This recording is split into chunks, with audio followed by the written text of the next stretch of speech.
சென்னையில் காலாவதியான இட்லி மாவு ஆன்லைனில் விற்பனை செய்யப்பட்டது தொடர்பாக பிளிங்கிட் நிறுவனத்திற்கு 15 நாட்களுக்குள் விளக்கமளிக்க தமிழக உணவு பாதுகாப்புத்துறை நோட்டீஸ் அனுப்பியது.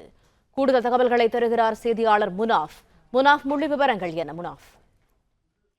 என்ற ஆன்லைன் நிறுவனத்தில் காலாவதியான இட்லி தோசை விற்கப்பட்ட விவகாரத்தில் சம்பந்தப்பட்ட நிறுவனத்திற்கு தமிழக உணவு பாதுகாப்புத்துறை சார்பில் நோட்டீஸ் வழங்கப்பட்டிருக்கிறது.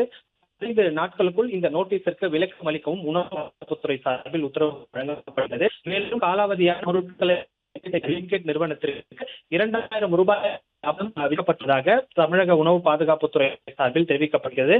விருகம்பாக்கத்தை இந்த நபர் ஆன்லைனில் இட்லி மற்றும் தோசை மாவு வாங்கும் போது காலாவதியான விற்பனை செய்யப்பட்டு வந்தது தெரிகிறது.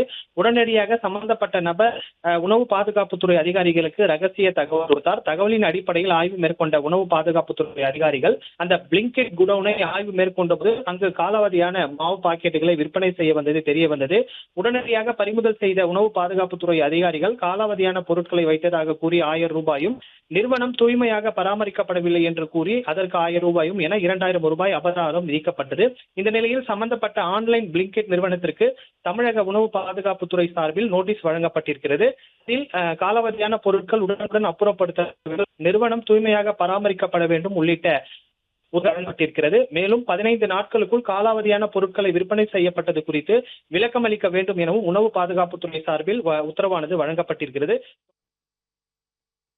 தகவல்களுக்கு நன்றி முனாஃப்.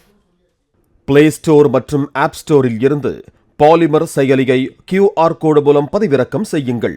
செய்திகளை உடனுக்குடன் பெறுங்கள்.